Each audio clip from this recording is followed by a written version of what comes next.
Saudações biologistas, bem-vindos a mais um episódio do podcast Biologismo. Esse é o nosso 14º episódio e hoje temos um convidado que vai bater um papo bem bacana com a gente sobre paleontologia. Bom, por conta da gente ter um convidado, né, agora a gente está com esse esquema de 2 apresentadores. E eu quero aproveitar a deixa também e perguntar para você que nos acompanha a sua opinião a respeito desse formato. Se tá legal assim, se seria melhor com 4 apresentadores, enfim. E claro, se você tiver também críticas, sugestões, elogios, né? Quem sabe, envia pra gente, que esse retorno é muito importante, ok? Bom, para início de conversa, eu sou a Susan, bióloga doida por insetos e chaves de identificação, e tô aqui hoje com meu querido amigo Ribas. Oba, oi Susan, tudo bem? Oi, gente. Bom, sou o Luiz, biólogo, gestor ambiental, e tô querendo saber de vocês também se esse formato tá bacana e a gente trabalhar assim, se tá mais da hora assim com o convidado, né? Com duplas e tudo mais. Uhum. Bom, a gente aproveita ainda antes de iniciar o podcast com o nosso convidado, a gente aproveita para convidá-los a acompanhar o Biologismo por aí.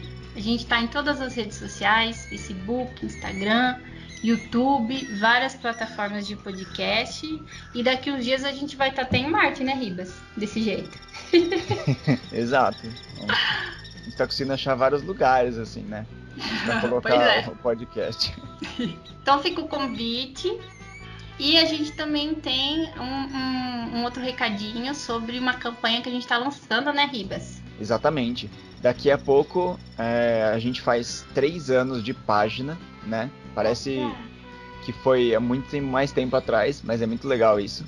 E aí, para comemorar 50 mil curtidas no Facebook, mas também agora a gente vai fazer uma coisa bem especial, fazer uma vaquinha dos 3 anos de página para ajudar uma instituição. E qual instituição é essa, Susan? Então, a gente está tentando reverter fundos em prol da ONG Santuário Luz dos Bichos, né? Que é uma ONG aqui da nossa cidade de São Carlos.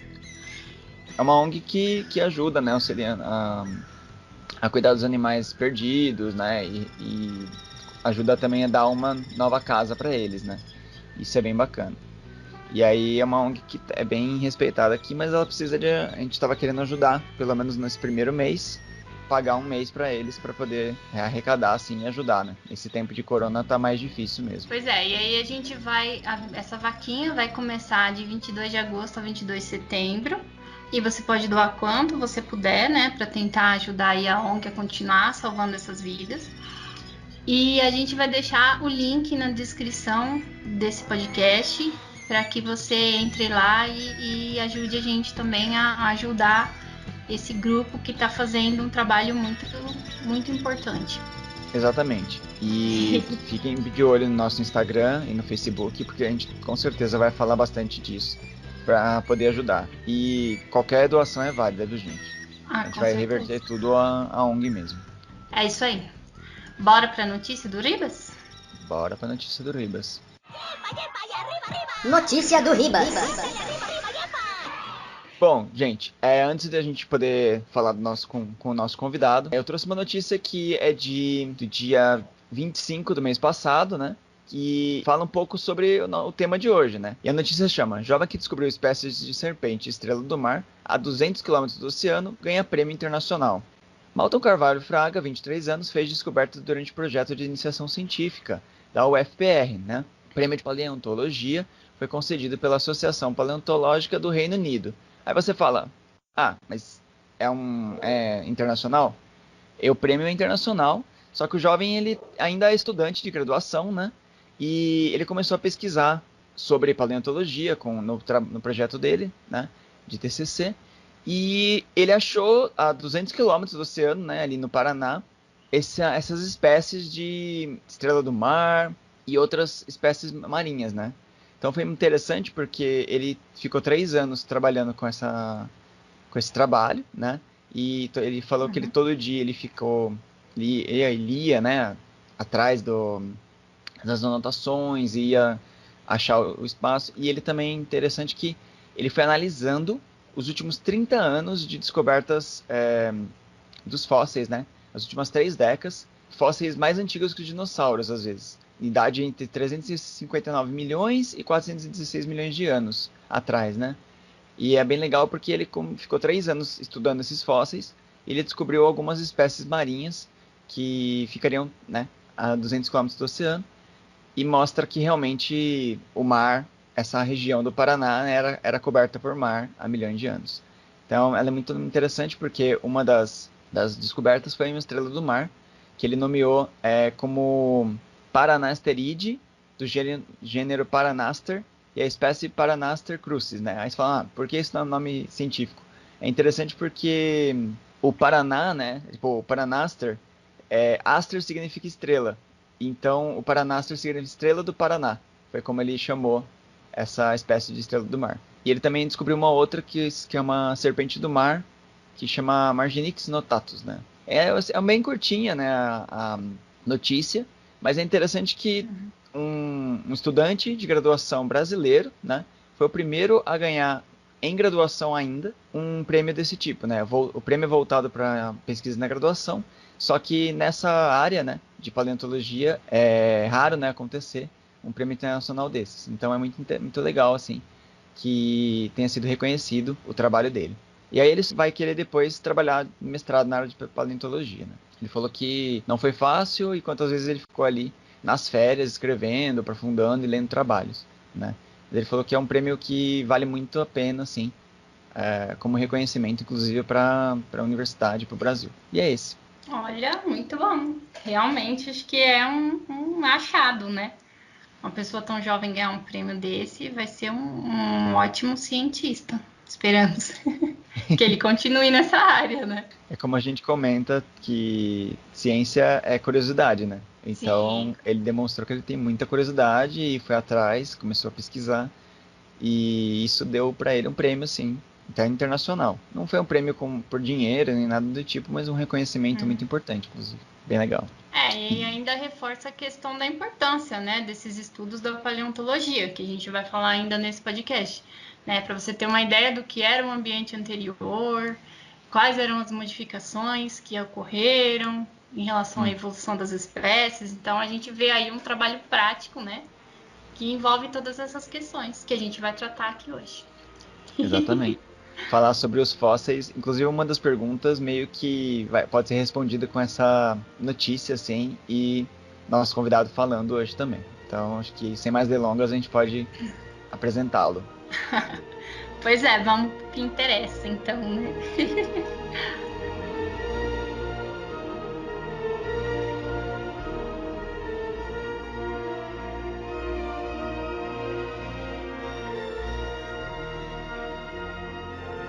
Bom, então, vamos começar o podcast propriamente dito.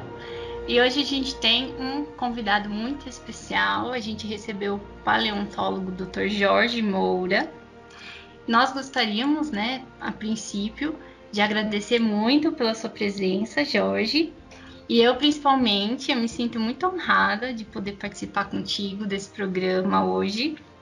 Principalmente porque eu acompanhei uma parte da jornada do Jorge, né? Desde a graduação, onde a gente se conheceu, né? Eu fui monitora do Jorge em uma disciplina.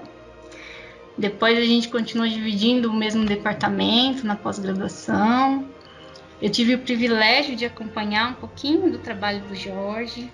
Estava sempre nas defesas e tal. Então, para mim é muito bom ter você hoje conosco aqui e é gratificante, né? Você ter aceitado esse convite. Então eu peço para que você se apresente aos nossos ouvintes e nos conte um pouquinho da sua trajetória acadêmica. Oi, gente do Biologismo, agradeço muito o convite de vocês, a Susan, ao Luiz Ribas. Eu sou o Jorge, eu sou biólogo, paleontólogo, também sou professor de ciências na Rede Municipal de Ribeirão Preto. e vim aqui hoje falar um pouquinho sobre a paleontologia com vocês. Seja bem-vindo, Jorge. Que bom que você aceitou o convite, né? Espero que a Susan não tenha te ameaçado de nenhuma forma, assim. Agora com a pandemia ela não pode me bater, né, Susan? Eu intimei o Jorge, falei, não tem essa, vamos. Não, mas eu aprendi muito com a Susan, né, desde a aula que ela era monitora do Carlão, né, sempre ajudando, assim, a gente quando aparecia algum inseto no meio da coleção, a gente precisava de alguma identificação, ela, Keila, sempre ajudando a gente. E eu tentei levar o Jorge por esse caminho, mas não deu certo, né? Infelizmente, não fui tão persuasiva assim. Ele foi trabalhar com uns animais um pouquinho maiores, às vezes, né? Pois é. Mais antigos. Mas também aprendi muito com o Jorge. Nossa, teve um trabalho lindo que ele desempenhou na pós-graduação. E a gente, como companheiro ali de laboratório, um laboratório do lado do outro, sempre acompanha, né, o que acontece. E eu aprendi muito com ele também, com certeza. Que legal. Jorge, conta um pouquinho pra gente o que você fez, como é que foi a sua trajetória aí. Então, eu comecei no laboratório de paleoecologia e paleoquinologia do DEB, lá da UFSCar. Né? Comecei com divulgação científica e exposição, trabalhando em exposição com o professor Marcelo, sempre que quando tinha alguma feira de ciências na universidade ou na biblioteca, ou mesmo na praça, eu sempre estava lá acompanhando, né? E sempre também estava na área de licenciatura, sempre levava alguma coisa na escola, trabalhava com esse tema na escola. E foi quando eu resolvi, na pós-graduação, trabalhar com isso. Aí, quando eu entrei no mestrado, apareceu um material de um pessoal que estava fazendo mapeamento de cavernas, que são o pessoal do Grupo Pierre Martin de Espeleologia, o GPME. Eles encontraram um fóssil lá numa caverna da Bahia, e entraram em contato conosco da UFSCar, né? E aí eu já mudei de cara meu projeto e resolvi ir lá buscar esse tatu, né? A gente não fazia ideia do tamanho que era esse material. Geralmente material fóssil é incompleto, né? São apenas partes, né? Nunca está um material completo. E eu não fazia ideia de como seria, né? E fui lá, né? A gente chegou. Eu nunca tinha entrado também direito numa caverna, né? Aí aprendi muita coisa com o Erickson, né? Que é desse grupo Pierre Martin. E a gente começou... Tem duas cavernas que a gente foi coletar material. A Gruta do Calisto, que fica dentro da propriedade do seu Calisto, né? E lá encontramos vários restos, né, de megafauna, de mamíferos grandes, né? E depois fomos inspecionar a outra gruta, que é a Gruta da Lapinha. E lá na Gruta da Lapinha, onde que estava o material principal, era muito profundo, né? A gente teve que andar bastante para se arrastar, né? Várias coisas. E chegando lá, eu não acreditei, porque eu imaginava que era só uma parte, né? Chegou lá o tatu gigante inteiro, né? Aí já bateu aquele desespero, tanto como que eu vou tirar isso daqui, né? Aí comecei o trabalho, né, que demorou mais de um dia para poder escavar, mas assim, a sorte é que o material estava em meio ao sedimento mole, né? Só como se fosse uma areia fininha, né? Sedimento bem fino da caverna, estava em meio àquele todo esse sedimento. Então era só escavar mesmo, literalmente, assim, mas tomar cuidado para não danificar o material. Aí quando o trabalho estava terminando, o Erickson volta e encontrou outro, né, material. Eu falei, não deve estar inteiro. Chegou lá, era o outro tatu inteiro. E a gente teve que voltar no outro dia e fazer o mesmo trabalho. Estava retirando o material também, essa outra parte aí, esse outro indivíduo. No terceiro dia ele encontrou mais outro, encontrou várias outras coisas. Foi muito...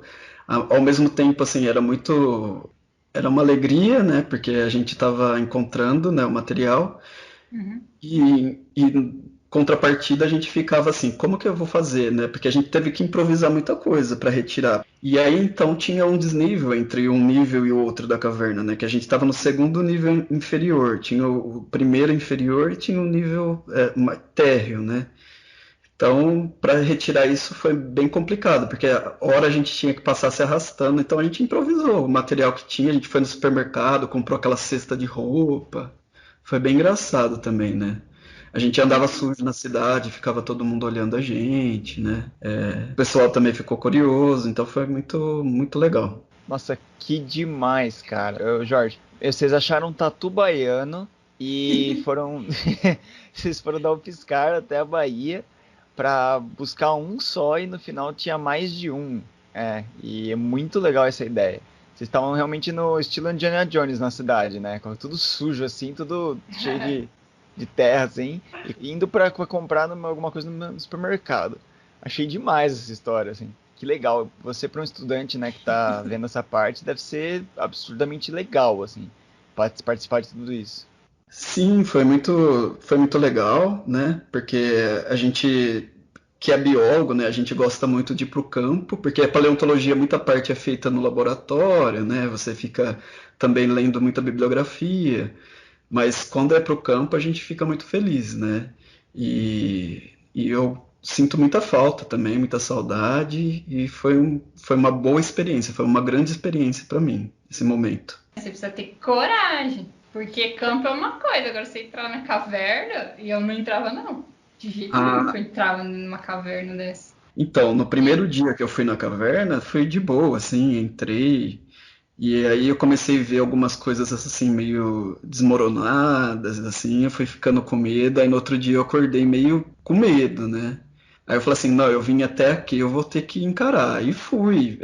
Você fica às vezes, como a caverna é seca, fica ruim para respirar, porque é muito pó, dá aquele desespero, tem bastante guano de morcego, aí fica aquele cheiro. Tem tudo isso também. Então, ao mesmo tempo é perigoso, mas a gente enfrenta, porque a gente gosta e vai até o fim.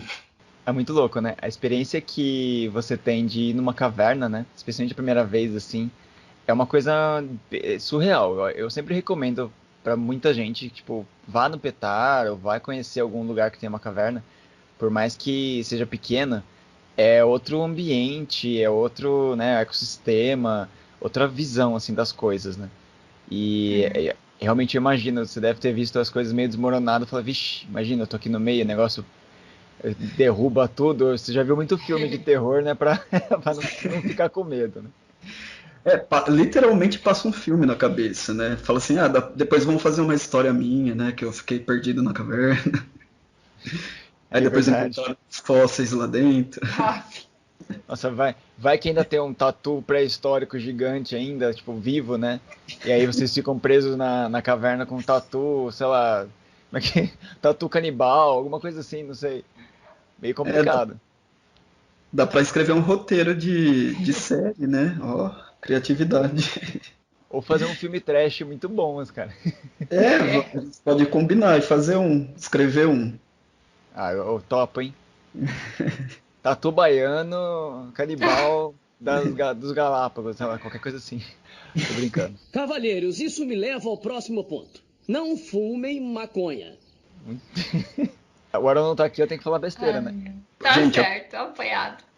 E então, depois que a gente coletou o material, a gente embalou tudo bonitinho e levou embora, né, para UFSCar. Chegando lá, o trabalho começou mesmo, o trabalho de verdade, porque tinha que limpar tudo, né, organizar. Como a gente praticamente desmontou todo o animal, teve que reidentificar cada peça, ver qual parte era qual. Foi um trabalho muito demorado também. Também era bastante minucioso, né? Porque o material não era assim totalmente mineralizado, é um material osso mesmo, né? O osso do animal que ficou preservado. Então é muito frágil. Então você tem que tomar muito cuidado para não derrubar, né? Então tem todo esse cuidado também. Ô, Jorge, quando você encontrou o tatu, tava muito disperso isso, um osso do outro, assim? Ou como que funciona assim? nesse caso, estava perto, estava próximo ou estava tudo separadão, assim, longe? É muito legal essa pergunta, né? Porque aí você depois pode fazer o estudo tafonômico, né? Que é o estudo que acontece se houve algum transporte do material. E o interessante foi que esse material ele estava completamente articulado, estava todos os elementos no seu devido lugar, exceto os osteodermos. Os osteodermos são as plaquinhas ósseas que formam a carapaça do tatu, né? Aham. Então a parte orgânica se decompôs, então todas aquelas plaquinhas se desmoronaram assim em volta do animal, né? Mas Uhum. estavam próximas também, né? E não houve nenhum evento de transporte que levasse todo esse material para longe do indivíduo. Ah, o que facilitou muito, então, né? Sim, facilitou muito, né? Você já pensou, se misturassem todas as plaquinhas de um indivíduo com o outro, seria mais difícil de identificar de qual era qual. Nossa, com certeza. E foi muito legal, acho que achar ele completo assim deve ter sido um ganho muito grande, né? Inclusive para os professores, para a galera que tava junto, né? Acho que é Você deve ter difícil tirado... também, né? Se achar a moçada completa. É bem difícil. Como é que funciona assim? Tipo, a Susan perguntou, mas assim, vocês tiram bastante foto, né? Provavelmente. E depois, na hora de que vocês vão montando, vocês vão comparando com o animal que existe hoje e tentando ir montando, assim, pelo formato dos ossos e tudo mais. Ou tô falando besteira? É isso mesmo, a gente tem que comparar com com seres vivos atuais, que são mais próximos, no caso o tatu, né? A gente até dissecou um tatu que foi atropelado, que a gente encontrou. Também comparou com o material da coleção mesmo, já tinha material zoológico. A gente visitou outras coleções de outros museus também que tinham animais do mesmo gênero, né? De outras espécies, então sempre comparando na literatura, nas coleções e os animais atuais. Nossa, que legal. Muito bom. E uma pergunta, vocês conseguiram identificar mais ou menos em que época que o tatu existiu, assim? Quanto tempo ele tinha, mais ou menos? Esse tatu, ele é da família Pampateridae, também são conhecidos como pampatérios. Eles são do Pleistoceno, que é de cerca de 2 milhões até cerca de 12 mil anos, né? E, e a gente fez uma datação para esse material, ele tem cerca de 20 mil anos. Nossa. Em comparação a outras pessoas que trabalham com dinossauros, né? É um material bem recente, né? Mas pra gente, assim, no dia a dia, 20 mil anos é bastante tempo. Ah, com certeza, né? Existe Ah, aquela é, ideia, com né, certeza. de paleontologia ser 60 e tantos milhões de anos e tal, sempre dinossauro, dinossauro, dinossauro. A gente tem que saber que, tipo, fóssil tem há bilhões de anos e até agora, né? Então é muito legal saber que naquele período mais ou menos, né, de 20 mil anos atrás, né, é uma coisa que o mundo estava bem diferente, né, 20 mil anos Hum. atrás. Só que já tinha ser humano, já tinha bastante coisa assim, trocando ideia com isso, com esses animais, né, diferente de um dinossauro que não tinha nem resquício de ser humano, né. Fiquem sabendo que os dinossauros não estavam junto com os seres humanos. Espero que eu não esteja Isso. falando besteira, mas acho que é isso mesmo. Não, é isso mesmo. O pessoal geralmente, por conta dos desenhos, né? Flintstones, aqueles desenhos família dinossauro, quando mistura tudo assim, mas tem um grande intervalo aí de diferença entre esses. Os dinossauros foram extintos há 66 milhões de anos e os seres humanos surgem aí nos últimos 200. E a linhagem do homem assim já começa há cerca de assim, australopitecos, né, há mais de 2 milhões de anos, né? Uhum. E aí, mais recentemente, o Homo sapiens tem por aí uns 200, 300 mil anos. É bom saber, né? E é É, engraçado como o ser humano, ele, tipo, ficou muito Certo. tempo ali como um animal, né? Não como um animal, a gente é animal, mas sem muita evolução. E aí, depois de um tempo, quando começou algumas coisas, né? Depois que ele se firmou, parou de ser nômade, aí sim que foi bem rápido, né? Pensando no tempo desses 300 mil anos, nos últimos sei lá, os últimos 10, 40 mil anos, mais ou menos, que o ser humano começou realmente a se diferenciar, assim. Isso, agricultura, né? Criar coisas e colocar realmente a sua... não só o fóssil no mundo, assim, né? Mas colocar coisas diferentes, assim, de criação. Modificar o ambiente, isso mesmo. Uhum. Bom, e voltando à história do tatu, Jorge, vocês tinham ideia dos prováveis motivos da extinção do tatu? Vocês chegaram a ter essas informações? Então, esses animais grandes que a gente chama de megafauna, geralmente a gente atribui a megafauna, são vários, qualquer animal grande, né? Mas geralmente a gente atribui aos grandes mamíferos desse período, né? E geralmente ela foi extinta em todos os continentes, né? Desde da Europa, América do Norte, Austrália. E cada região ele foi extinto devido a algum, assim, pode ser tanto motivo de mudanças climáticas quanto o próprio ser humano, né, levou à extinção esses animais. Por exemplo, na Austrália, a extinção da megafauna coincide com a chegada dos seres humanos lá nesse continente. Agora, na América do Norte, são as duas coisas, tanto as mudanças climáticas como o surgimento, o aparecimento do ser humano lá. Já na Europa são mudanças climáticas. Agora na América do Sul é tudo incerto, né? Tem tanto evidências de que esses grupos já estavam se reduzindo, né? Teve mudanças climáticas, ambientais e algumas evidências também da interação desses animais com os homens, né? Mas não tem nada conclusivo ainda. Certo. Mas é possível que eles tenham existido até entre 10 e 8 mil anos atrás. É bem legal pensar que aqui perto né, no Brasil, América do Sul, né, tinha lhamas, cavalos, aquela preguiça gigante, não aquela gigantosca, mas também tem aqui bastante, né?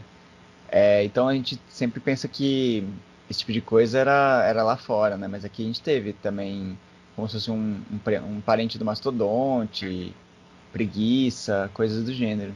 E é bem legal pensar que isso também habitava, né, nosso continente ali.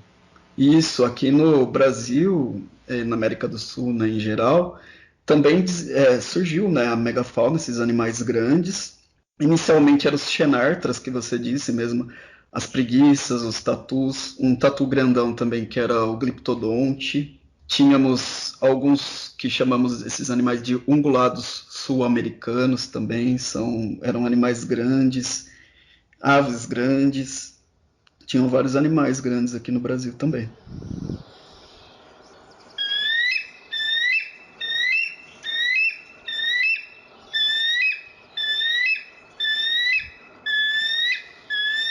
Mas aí, Jorge, por exemplo, seu mestrado e seu doutorado foi trabalhando em cima desse tatu. Isso, no mestrado e no doutorado eu trabalhei com esse material. Até hoje ainda estou trabalhando com algumas coisas. Ainda, e ainda tem ainda muita coisa ainda para ser feita. Tem agora a Nancy lá no laboratório que está trabalhando com esse material. Eu daqui de Ribeirão, e junto com a Carol que trabalha com equinofósseis, né, coprólito, que é o cocofóssil, ela também está me ajudando, o Bernardo, a gente está ainda fazendo trabalho com esse material. Uma pergunta, vocês estão trabalhando ali no Mário Tolentino também? Porque, bom, quem não sabe, Mário Tolentino é um museu muito legal que tem aqui em São Carlos, que tanto eles têm a parte de ciência, a física e tudo mais, quanto a parte também de paleonto, né?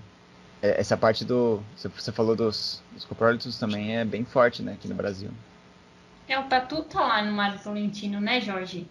Isso, ele está em exposição. Depois que eu terminei o mestrado, já tinha limpado tudo, montado ele, né? Aí o material foi exposto desde então tá em exposição lá no Mário Tolentino. E tem mais Nossa. coisa lá também, né? Sem Sim, ser o seu tatu. Então, lá tem muitas pegadas que são daqui da região de Araraquara e São Carlos, né? As pegadas que o professor Marcelo Adorna Fernandes encontra nas calçadas. Então, são pegadas tanto de mamíferos como dinossauros, mas eles são bem mais antigos que o tatu. É legal saber que o pessoal que mora em Araraquara, né, que tá ouvindo a gente, que muito do pavimento que tem na cidade, né, vocês conseguem ver pegadinhas e resquícios de dinossauros e outros animais também.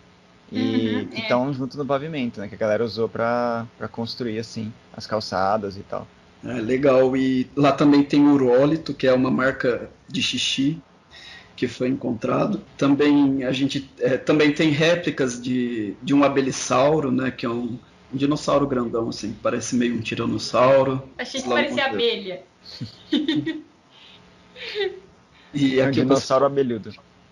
Ah, eu demorei para entender a piada. Eu entendi abelisauro aqui. Abelisauro. Então, eu falei abelha. Abelha enorme, pré-histórica. E é bem legal lá também. Tem a exposição de paleontologia, mas também tem a exposição de ciências, assim, você pode mexer na parte de física, tem esses experimentos de física, muito legal. Bom, eu tenho uma pergunta, assim, acho que essa é uma pergunta minha também, acho que é legal pra gente poder discutir um pouquinho. Pô, tem várias áreas, né, dentro da paleonto também, né? E tem os urólitos também, que é uma coisa bem da América do Sul, né? Que a gente tem mais resquícios por aqui. Mas é legal, assim, saber qual que é o intuito, né, de estudar realmente um fóssil, de entender por que que alguém iria para essa área também, e relevâncias, assim, né? Queria que você comentasse um pouquinho para quem está ouvindo, né? E isso é muito legal, né? A paleontologia significa o estudo dos seres antigos, né? Se você for ver a origem da palavra, né? Paleo significa antigo, onto ser e logos é estudo. E o objeto principal da paleontologia são os fósseis, né? Então a paleontologia estuda o passado dos seres vivos por meio dos fósseis. Então são dois tipos de fósseis, são os somatofósseis, que são os restos, né, do corpo, tanto pode ser um esqueleto, uma concha, o tronco. E existem também os icnofósseis, né? Os icnofósseis são evidências de atividades desses seres, né? Como biofilmes, ovos, ninhos, pegadas, rastros, túneis, marcas, né, de mordida, excreção, fezes, isso tudo são os icnofósseis. Então existem essas dois tipos de fósseis. E o paleontólogo, por meio dos fósseis, ele tenta entender a evolução, né, dos seres vivos e a relação entre eles. São evidências, né, da evolução, né? Qual grupo divergiu de qual, quais estão relacionados a outros. Essas são uma das principais objetivos da paleontologia, né? Por meio também da paleontologia, a gente acaba identificando eventos que ocorreram no passado, como eventos de extinção, também interação entre seres vivos. Então a gente estuda a paleoecologia, né? Os fósseis também são importantes para datação relativa, né? Quando você tem a datação de um determinado grupo de organismo e você depois encontra ele em outro depósito, em outra camada, assim, fossilífera, você não precisa fazer uma datação. Se ele é bem específico daquele período de tempo, você consegue saber a data. Por exemplo, um trilobita, eles se extinguiram ali no Permiano. E então, se você encontra um trilobita, você vai saber que é do Permiano para trás, e nunca depois desse tempo. Ô Jorge, eu queria te perguntar também em relação à atuação do paleontólogo, né? Porque a gente geralmente, principalmente até desde criança, né? A gente sempre vê dinossauros, isso acaba despertando muito, chamando muito atenção para a paleontologia. Então, aí agora eu quero ser um paleontólogo, né? Que áreas que eu posso atuar? Como que eu devo fazer para seguir essa área da paleontologia? para quem quiser ser um paleontólogo, tem que fazer uma graduação principalmente na área de biologia ou na área de geologia, né, que são as duas ciências que a paleontologia utiliza para poder fazer seus estudos. E aí o paleontólogo ele vai atuar em várias, tanto na parte, principalmente na parte de pesquisa, né, na academia, em museus, como eu disse, assim, às vezes vai ao campo, né, para poder coletar o material. E ele pode trabalhar também em algumas empresas, né? Às vezes tem empresa de consultoria ambiental, pode trabalhar também em empresas que fazem mineração. Alguns fósseis são indicadores de ambiente onde se formam minérios, combustíveis fósseis como petróleo, carvão mineral. Então tem pessoal tem paleontólogo na Petrobras também, né? Olha. Né? Astrobiologia também, né? Astrobiologia tenta encontrar indícios de vida fora do nosso planeta, né?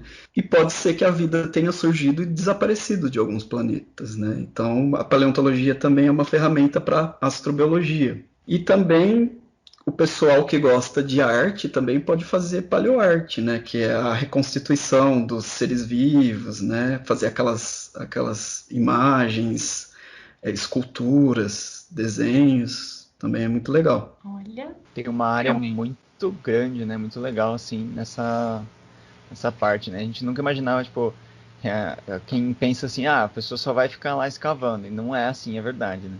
Vocês estudam bastante e deve ter um bom trabalho por trás, né? Como você falou, laboratorial também, de poder identificar. Mas é muito legal pensar que até em construção civil, né?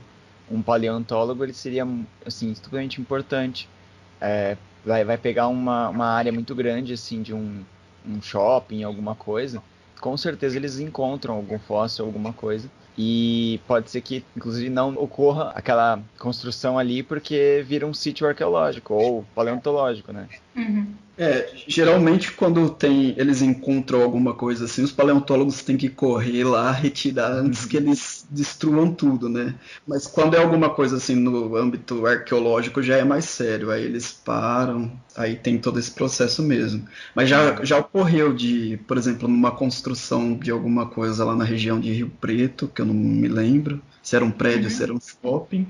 Aí o cara que estava trabalhando lá com uma máquina, ele encontrou, né, um osso de um dinossauro, aí entrou em contato com o Marcelo e hoje esse fóssil está em exposição lá no Museu Mário Tolentino também. Muito bom. Que legal.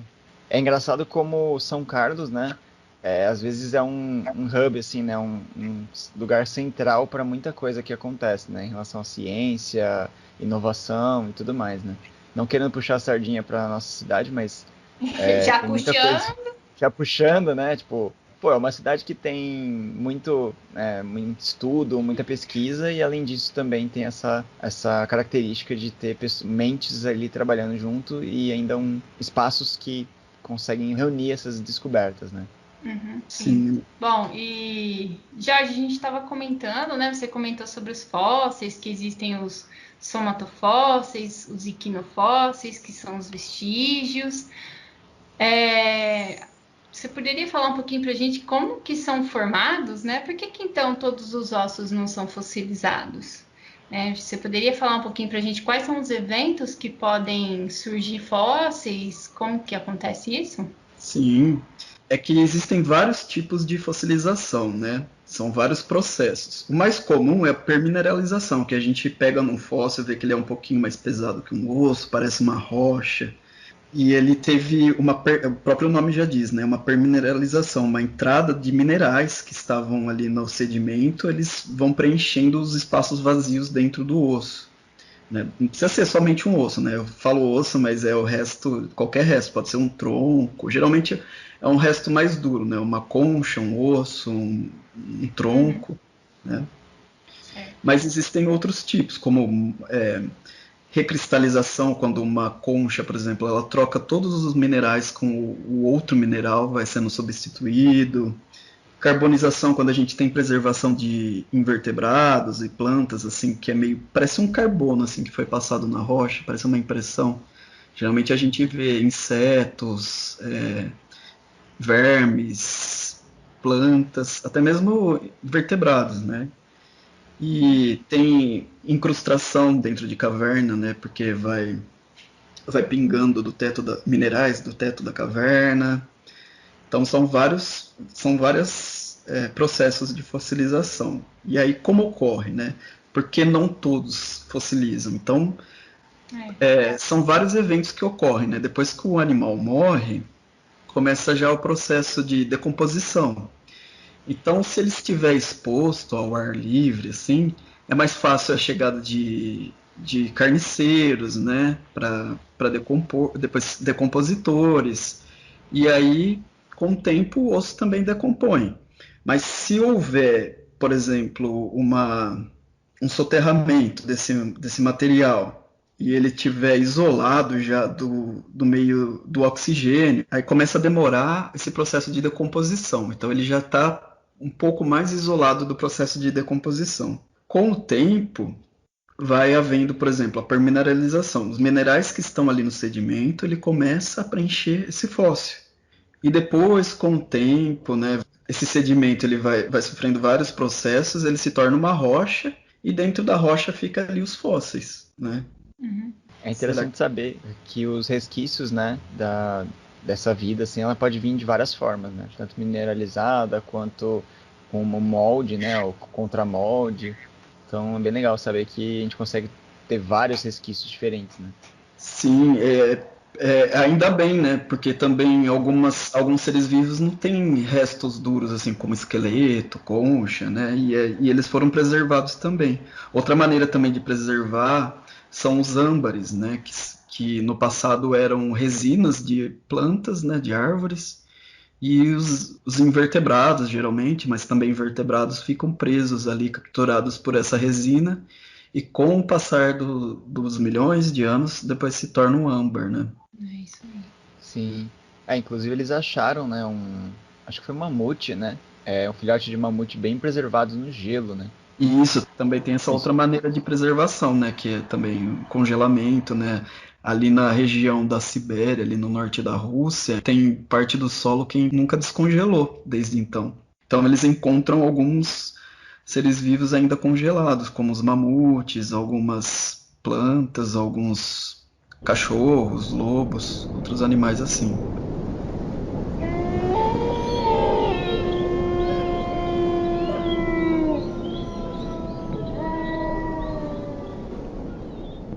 Eu tenho uma pergunta, acho que a gente pode já posso incluir umas duas perguntas mais ou menos de pessoas que seguem a gente, né?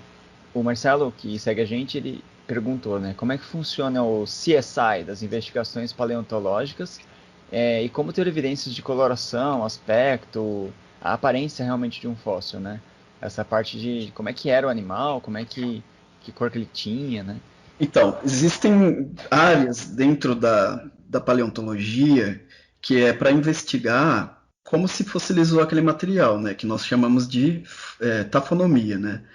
Então, por exemplo, o animal que eu disse assim, ele morreu e ali fica, por exemplo, o esqueleto dele exposto e podem ocorrer vários eventos bioestratinômicos, né? Que é, por exemplo, são eventos de transporte.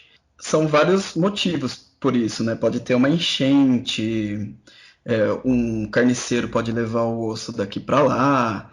Então, por meio de evidências que você encontra tanto nos ossos, né, como no local, no sítio que você encontrou, você pode deduzir o que ocorreu. Por exemplo, se um carniceiro pegou esse osso e deu uma mordida, você pode encontrar marcas de mordida. Se esse osso ficou há muito tempo exposto no ambiente externo ou no ambiente mais seco, você vai encontrar algumas marcas de ressecamento, algumas rachaduras mesmo no fóssil. Então essa é a investigação, você analisando o material e todas as marcas que você via ali, você pode atribuir ao evento que ocorreu para esse fóssil chegar até ali. Então, essa parte, a tafonomia, é o estudo do que ocorreu desde a morte até o encontrar o fóssil. Então, desde a morte do ser vivo até o encontrar esse fóssil. Esse processo todo, todos os processos, fenômenos que ocorrem ali, são estudos da taxonomia. Agora, para eu poder reconstruir como esse animal era em vida, são várias metodologias que temos que fazer, né? Primeiro, a gente faz uma comparação, né? Lembra que eu falei? Ao chegar com o tatu, a gente foi lá comparou com outras coleções, comparou com animais que existem hoje em dia. Então, é baseado nisso que a gente começa a reconstruir, né? Por exemplo, inserção muscular nos ossos. Então, a gente já sabe como que seria o preenchimento muscular, né? Por exemplo, tem animais que são mais magrinhos, outros são mais fortes, né? Então a gente começa a observar essas marcas que estão ali, onde os tendões e músculos se inserem nos ossos. A gente sabe que animais têm pena, porque ou a gente encontra a pena dele, ou mesmo algumas marcas nos ossos indicam que havia pena ali nessa região do corpo do animal. E se encontra a pena do animal, às vezes por conta da estrutura, da microestrutura dessa pena ou algumas substâncias que são encontradas, dá para saber a cor que era, mas nem sempre. Muitas vezes o próprio artista reconstitui daquela forma, ou baseado em algum ser vivo de hoje em dia, ou ele mesmo acaba escolhendo aquela coloração, mas quando a gente sabe é por evidências mesmo da microestrutura da pena, né? Com base nisso. É muito legal. Inclusive, né, essa parte das descobertas, da evolução, né, da área, né, do campo, que mudou bastante do filme, né, do Jurassic Park, do primeiro pro último, né, que descobriram que alguns tinham pena e que as aparências eram um pouco diferentes, né. Então eles foram modificando até inclusive durante os filmes, assim. Claro que não é correto no filme, né, mas dá pra ver assim, a evolução do campo também, das descobertas ao longo dessas tentativas de representação, né? Alguns eles mantiveram sem pena mesmo para ficar mais terrível, né? Porque Uhum. geralmente um animal com pena é mais fofinho, né? A gente fica com dó. Mas é legal porque também é uma ficção, né? E aí a única coisa ruim é que algumas pessoas acham que é verdadeiro daquela forma, mas a gente tem que pensar que é fictício, né? Nem tudo ali é tão real assim. Mas é interessante também, isso atrai muitas pessoas curiosidade na área de paleontologia. O ponto positivo é esse, né? Atrair o pessoal para causa. Isso. Por conta da ficção científica, né? Muita gente hoje está na ciência por conta disso, né? Porque gosta, vê na TV, né? Tem que ser um aliado pra gente, né? Essa parte pra ciência e pra a parte de ficção científica sempre tá levando as pessoas pra tentar fazer descobertas novas, né? Tanto que muitas coisas de filmes, assim, super de ficção científica, até bem mais antigos, foram descobertos agora, assim, né? É engraçado como que as pessoas foram perseguindo, né? Procurando essas coisas diferentes, né? Isso, algumas coisas eram somente imaginação, de repente está Sim, presente no nosso dia a dia. bacana. Ah, então é legal que dá pra, com essas observações, né? E estudando cada vez mais sobre os animais que existem hoje e os que foram descobertos, a gente consegue chegar o mais próximo possível, né, do que a gente imagina que seja até a cor né, do animal, da pena, ou forma que tinha de músculo ali, né, como você comentou. Foi bem legal, assim. Mas uma pergunta, assim, que eu acho que é legal a gente comentar, né, que uma das primeiras ideias de fóssil, né, do estudo do fóssil, foi lá na Grécia, né, e com uma pergunta que até hoje a galera se faz, assim, que inclusive é de uma outra seguidora nossa, que, assim, que ela sabe a resposta, mas ela perguntou em relação pra gente poder conversar, né? Que é, como é que existem fósseis, né, de animais marinhos ou conchas e tudo mais em locais bem longe, assim, né? Que nem aconteceu na notícia, né? Ou lugares bem altos. Então, isso está relacionado às placas tectônicas, né? Que a crosta ela é dividida em algumas placas e elas se movimentam. E algumas placas elas estão em convergência, ou seja, uma está em direção à outra, né? E as outras estão em divergência uma da outra. No caso da América do Sul e a África, elas estão se separando uma da outra, né? E em alguns outros lugares, elas estão em convergência, né? Uma está em direção na outra. É o caso da placa de Nazca, que é da América do Sul, né? Ela está em direção à placa da América do Sul. Então ela vai por baixo, né? Então, e vai erguendo o fundo do oceano ali e forma, por exemplo, os Andes. Então, ali nos Andes a gente encontra fósseis de animais marinhos lá no topo da montanha. Então, parte de que já foi fundo de oceano foi sendo erguido por essa placa que passa por baixo, né? Vai tendo dobra ali, forma montanha, e nós vamos encontrar. Então, existe esse sorgimento, né, de fundo, de lugares que era fundo marinho que foram se erguendo. Em outras regiões também mares continentais, né? Em algumas regiões que eram mais que o continente estava um pouco mais baixo, quando tem um aumento no nível do mar, então a gente tem invasão de áreas mais baixas, né? Então tem essa entrada de marinha, assim, também, né? Mares interiores do continente. Então, bem longe do que é atualmente o mar. É muito louco. Essa parte, né, quando você estuda realmente geologia, né, e começa a ver os tipos de rocha, né, fala de novo, não é pedra, é rocha, gente. Os tipos de rocha, Eu ri, você mas é começa... demais. tem que ficar afirmado na Adoro. galera, né? É, É legal porque você começa a entender a origem, começa a entender como é que tem essas modificações e como tudo está interligado, né? sim, até mesmo, por exemplo, lá no deserto do Saara, no meio do deserto, tem fósseis de baleia, né? Como será que foram para lá, né? Então houve também esse sorgimento ali do Mar de Tétis, que ficava entre a Eurásia e a África. Então tem várias evidências que é para a gente poder entender mesmo como eram os ambientes. Então esse é um dos objetivos também da paleontologia, né? Nossa, tô com uma imagem mental assim, de algum egípcio ou até mesmo mais antigo, né? Tá andando ali perto do Nilo ou mesmo ali no deserto e vendo uma ossada assim de baleia, né? O que que deve imaginar, né? Como é que na cabeça uma ossada desse tamanho, o que que ele imaginaria que seria um animal desse jeito, né? Diferente assim. Acho que por isso que tem tanta coisa, por exemplo, as mitologias, né? Tem tanta coisa falando de dragão, né? Provavelmente se fosse algum animal grandão que o pessoal falou, nossa, que animal que será que é isso, né? Sim, mas muita mitologia, muita lenda nasce dessas evidências. Eles encontravam no passado, desde da antiguidade ou antes, eles encontram pegadas. Por exemplo, eles viam que animal será que fez essa pegada, né? Restos também, né? Até mesmo nas ilhas gregas eles encontravam fósseis de cabeça de alguns. Eu acho que era um elefante anão, né? Que tinha um crânio. Ele vivia nessa ilha e ele desapareceu e ele tem um furo só no meio do crânio, né? Aí foi daí que nasceu a lenda do Ciclope. Mas é muito legal saber, né, com a origem de algumas lendas, a possível origem, né, claro, de algumas lendas Isso. ali gregas e tudo mais, putz. Com certeza aquele espaço ali do Mediterrâneo deve ter muito fóssil, né? Deve ter muito resquício ali. Sim. Nossa, que legal. Bom, e Jorge, ainda o Marcelo, né, nosso seguidor Marcelo, ainda ele comentou, ele fez mais uma pergunta aqui que acho que ia entrar também no que a gente ia comentar.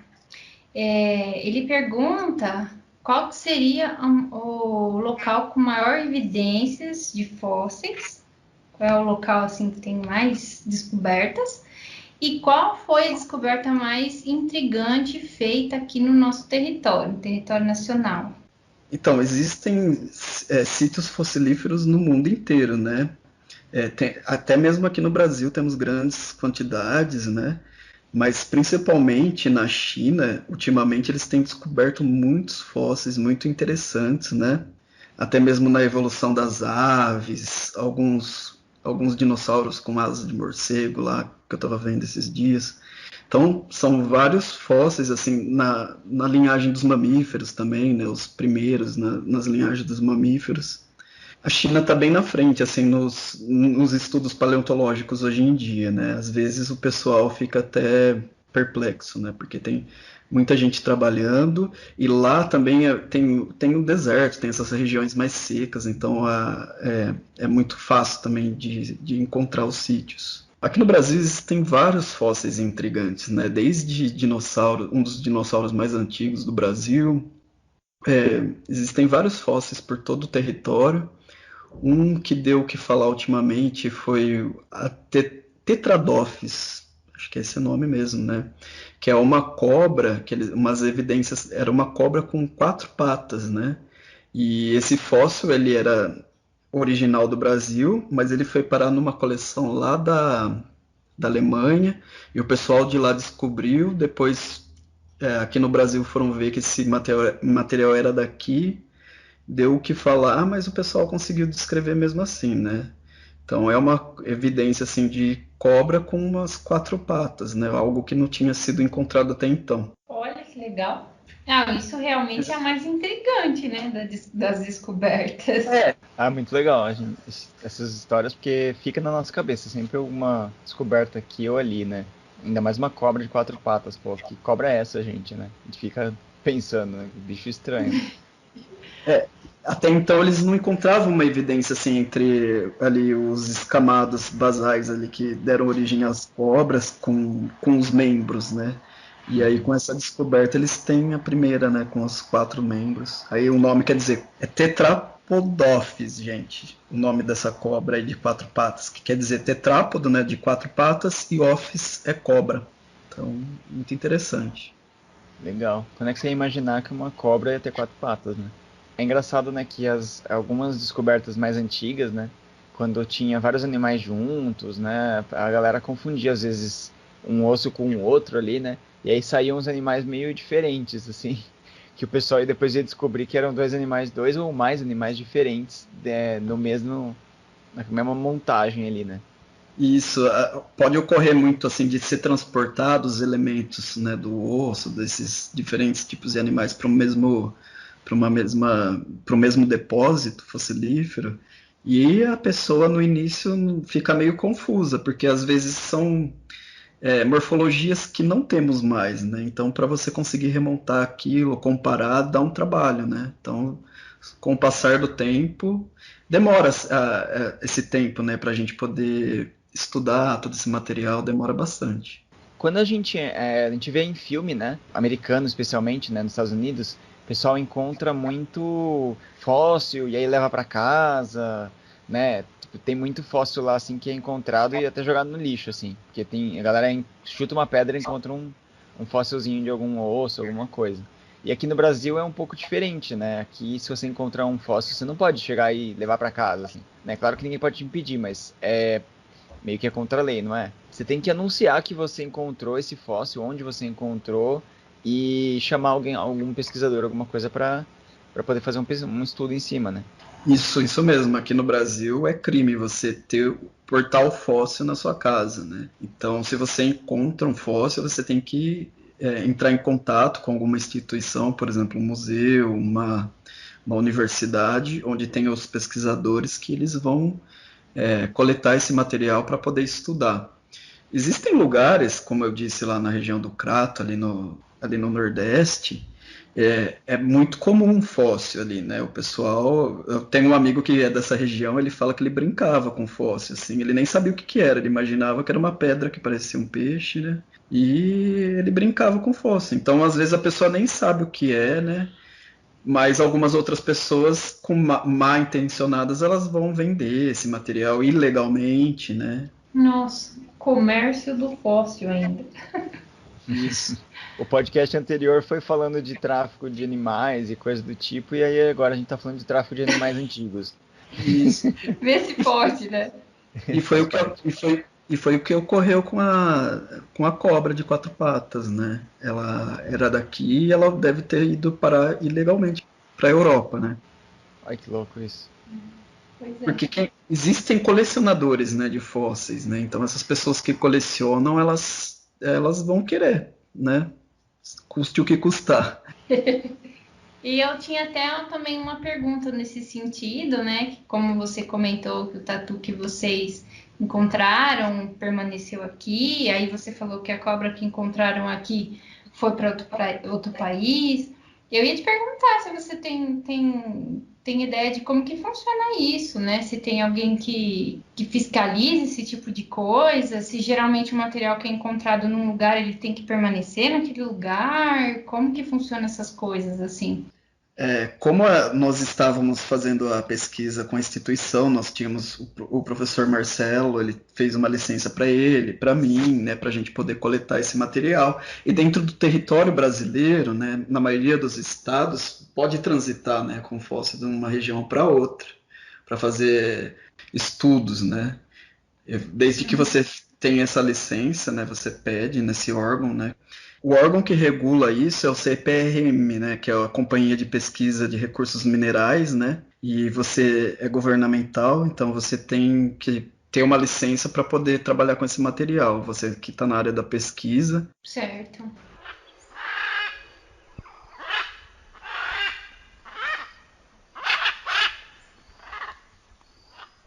Como que é dar aula, né, nessa área? Hoje em dia eu só trabalho mesmo com ciências, mesmo no ensino fundamental. Dou aula de biologia, né? Entendi. Ciências é muito legal. Não, nossa, eu adoro. Às vezes eu gosto na parte que fala de química, física, que eu aprendi a gostar muito dessa parte também agora. A gente vê que é tudo conectado, né? Tudo dá pra puxar uma sardinha ali pra aquela área, né? Sim. E você tá dando aula online também? Sim, hoje em dia estou dando aula em casa, né? Estou trabalhando de casa e online. Uma coisa que, né, assim, não é sempre que é fácil de fazer, mas acho que dá pra criar um certo interesse mesmo assim, né? Ainda mais na nossa área, de que é ciências e experimentos e dinossauros e coisa diferente. Os alunos eles ficam muito estimulados, né? Porque tem uma escola que eu trabalho e aí tem um grupo lá que a gente fica interagindo com os alunos. Aí na hora que chega na parte de ciências, aí eles ficam bastante, assim, eles têm bastante curiosidade, eles participam bastante, eles querem fazer as coisas em casa. É claro que como a escola pública, nem todos têm acesso, né? Isso é a parte bem triste, né? Mas os alunos que estão tendo acesso, eles interagem muito bem, eles gostam bastante. Eu acho que aí entra aquela ideia que a gente estava até conversando antes, né? Quanto mais você consegue estimular as pessoas a fazer ciência, a entender ciência, né? Mais elas vão dar valor a tudo que acontece, né? As coisas que acontecem. Então, se vai construir um shopping, pô, tá ali um fóssil. Bom, vamos dar valor a isso aí primeiro, depois a gente constrói nosso shopping, ou qualquer coisa assim. Eu tô dando um exemplo geral que eu já tinha ouvido, mas a valorização da ciência começa com o entendimento dela, né? Sim, a pessoa tem aquele sentimento de pertencimento, né? Que aquilo ali faz parte da realidade deles, né? Tem esses fósseis, que nem o caso das calçadas, né? A gente não imagina, mas no dia a dia tem pegadas ali, né? Você vai visitar o museu, você fica bastante curioso, então é bem legal. Com certeza. Inclusive, agora eu lembrei uma amiga minha que me comentou, né? Eu não lembro muito bem, mas se eu não me engano, na Catedral daqui de São Carlos tem um resquício, um fóssil, alguma coisa de um peixe. É verdade? Eu não lembro. Olha, do peixe eu não sei. Eu só sei que lá na catedral, nas colunas ali, tem arenitos com pegadas, sabe assim, formando você olha assim, em determinado horário do dia, assim, que o sol incide, assim, você consegue ver as pegadas, mas eu acho que são pegadas de mamíferos que tinha ali no deserto. Mesmo assim, né? Agora, peixe eu não sei. Realmente eu nunca tinha ouvido falar em peixe. Posso perguntar depois pro Marcelo, pro meu orientador, se ele sabe de alguma coisa. É que eu tava conversando com uma amiga minha hoje, e aí ela falou, tipo, que talvez tivesse um resquício de um peixe, alguma coisa. Eu falei, legal. Mas eu lembro também das pegadas. E tá na catedral, né? É interessante, né? Porque muitas calçadas, uma vez a gente foi fazer, logo no começo do meu doutorado, eu acho, no fim do mestrado, a gente foi olhar várias calçadas, né? E você encontra muitas coisas. E as pessoas estão substituindo essas lajes. E onde elas vão parar, né? Depois. Tem algumas pegadas que elas não estão bem definidas, assim, tão bonitinhas, né? Tem gente que nem sabe o que é, passa por cima, tropeça às vezes, né? Mas não vê o que é realmente, né? Então tem na cidade toda, muito dessas lajes vieram de Araraquara, né? Tem algumas que são mesmo de São Carlos, mas as que têm as melhores fósseis, assim, as melhores pegadas, a maioria vem de Araraquara. Sim. Nossa, é o máximo quando eu fiquei sabendo dessas pegadas de Araraquara. E tem umas lá no museu, né, Mário Tolentino também, né, Jorge? Pensou, você tá andando assim, em cima de onde andou um dinossauro. Legal isso, né? Sim, o legal dos iquinofósseis, assim, tipo as pegadas, a gente encontra no local onde mesmo foi deixado, né? Porque às vezes o somatofóssil que nem ele é transportado, né? O animal ele é Uhum. rolado, né? E a pegada foi onde o animal andou mesmo. Você está andando no mesmo lugar que ele passou ali, né? Isso é legal. E não são só pegadas de dinossauro, né? Que são mais raras, né? As mais comuns são de mamíferos, invertebrados, muito legal. Tem de vários tipos de artrópodes, né? Tem insetos, tem escorpião, tem aranha, né? Isso é muito legal. Você pode reconstituir até mesmo aquele ambiente, porque nós não encontramos nessa região aqui os somatofósseis, só os equinofósseis, as marcas. Mas você pode fazer até mesmo uma cadeia, né, alimentar, porque você encontra vestígios de insetos, você tem mamíferos, você tem pequenos e grandes dinossauros, né? Então você consegue reconstituir toda aquela paleoecologia local, graças a essas evidências que são encontradas ali. Eu lembro que quando eu fui no Mário Tolentino, né, tinha uma placa lá que tinha algumas pegadas de dois animais assim, e aí um deles some. Então parece que um comeu o outro ou aconteceu alguma coisa assim, né? Tipo, tem essa história, né, contada na rocha, assim. É isso mesmo, você pode ter evidências de várias coisas, né? Desde predação, de luta, né? Intraespecífica, né? Dentro da mesma espécie, animais da mesma espécie brigando. É, tem vários tipos de interações que são encontradas nessas marcas deixadas. Muito interessante. Muito bom. Então é interessante que às vezes dentro de um iquinofóssil você pode encontrar um fóssil. No caso de um coprólito, que é o cocofóssil, você pode encontrar vermes. Já foi encontrado vermes, né, o restos de alimentação do animal, né? Dentro de alguns ovos podem ser encontrados fetos também fossilizados. Também tem essa mistura, né? Tem esse limiar entre essa interação dos iquinofósseis e os somatofósseis. Isso é muito bom, né? O que prova que a paleontologia é peça-chave para a gente descobrir como que os animais viviam, né, no passado, como eram os ambientes no passado. Perfeito. Porque às vezes você tem alguns dados de comparação molecular, você consegue saber qual grupo é irmão de outro, né? Mas como se comportavam, você vai ver através dessas outras evidências, né? Isso também é interessante. É uma área muito empolgante, né? Por mais que a gente saiba que por trás de todas essas descobertas, essas histórias, tenha muito estudo, muito laboratório, muitas noites em claro, às vezes ali estudando, né, os mínimos detalhes ali, mas de qualquer forma eu acho que é bem interessante os resultados que a gente encontra, né, e descobertas, né? Outra coisa também inesperada, né? Estudando o material do tatu, nós começamos a encontrar algumas marquinhas nas plaquinhas dele, né? Então a gente chegou à conclusão de interação de ectoparasitas, né? Que formaram aquelas lesões no osteodermo, né? Nas plaquinhas do tatu. Então é legal que você já tinha essa interação entre parasita e hospedeiro. É por isso que a Carol entrou na história, né? Que ela entende mais da parte dos Aham. parasitas. E aí a gente começou a, a fazer esses estudos. É engraçado como, né, uma descoberta traz tantas outras perguntas e ao mesmo tempo informações sobre o nosso passado, né? E o passado desses animais, desses seres diferentes. Até da história da Terra. Então isso é uma coisa que a gente consegue ter uma visão muito melhor de como que as coisas funcionavam, inclusive até de comportamentos, né? Entre interações entre os seres e tal. Então, e o legal é que tudo nasce da nossa curiosidade, né? A gente está ali estudando porque gosta e às vezes acaba encontrando, tendo novas ideias e vai ajudando, né? Vai construindo esse conhecimento.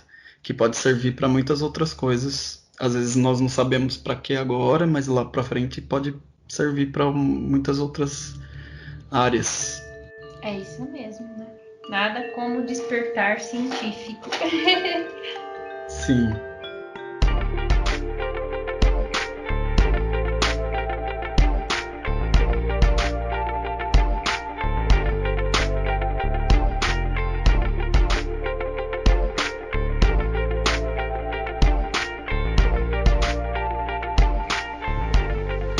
Bom, depois desse papo super bacana, né, sobre várias facetas da paleontologia, acho que antes da gente encerrar, vamos então para as indicações, né, as indicações culturais que a gente sempre faz no final do programa. Você quer começar, Ribas?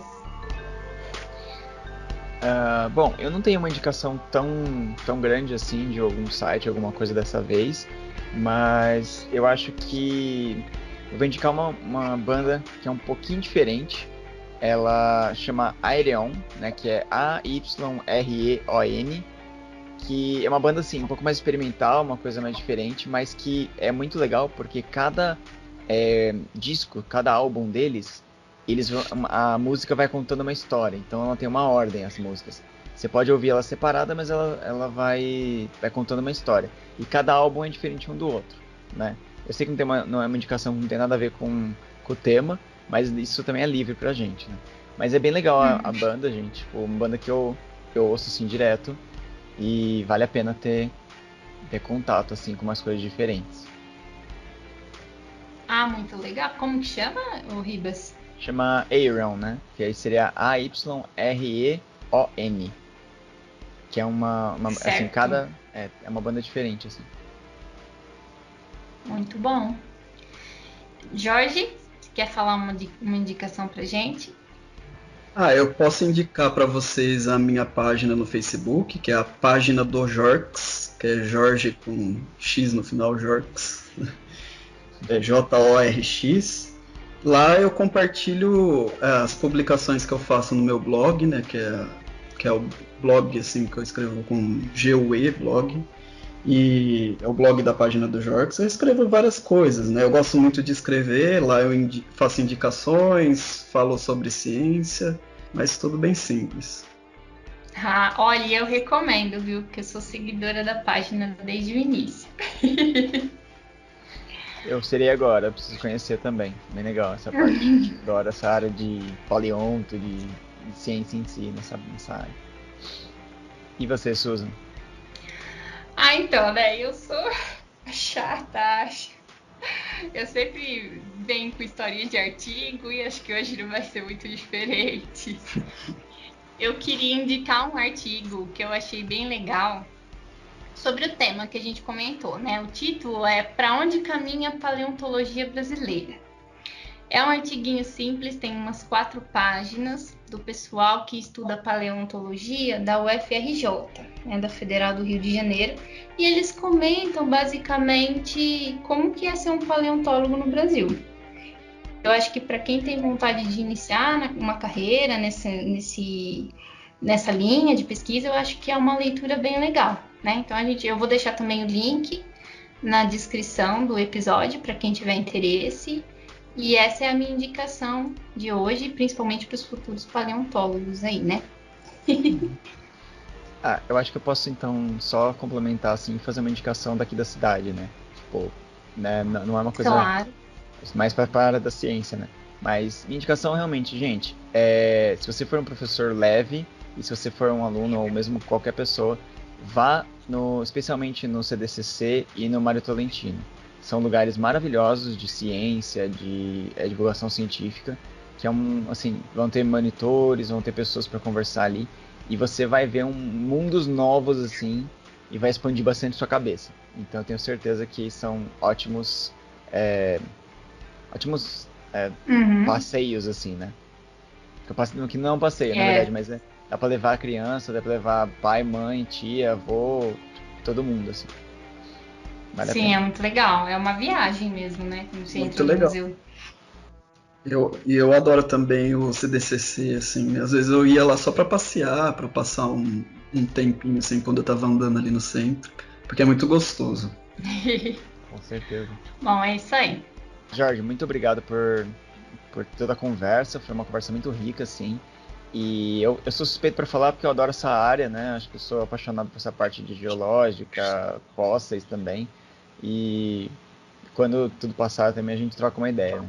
E eu quero ver seu tatu, que eu acho que eu já devo ter até dado uma olhada nele, mas não me atentei que ele era uma descoberta daqui também. Então, muito bacana.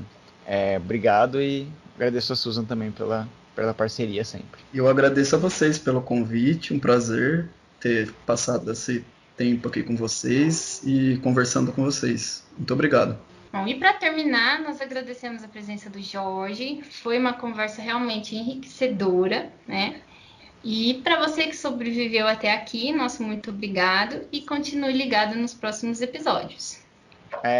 Parafraseando o Aron, né? Se você ouviu até o final e sobreviveu com a gente, fale um seu personagem favorito da família Dinossauro. E é isso, gente. Beleza. Obrigado, gente, e até. Até mais, pessoal.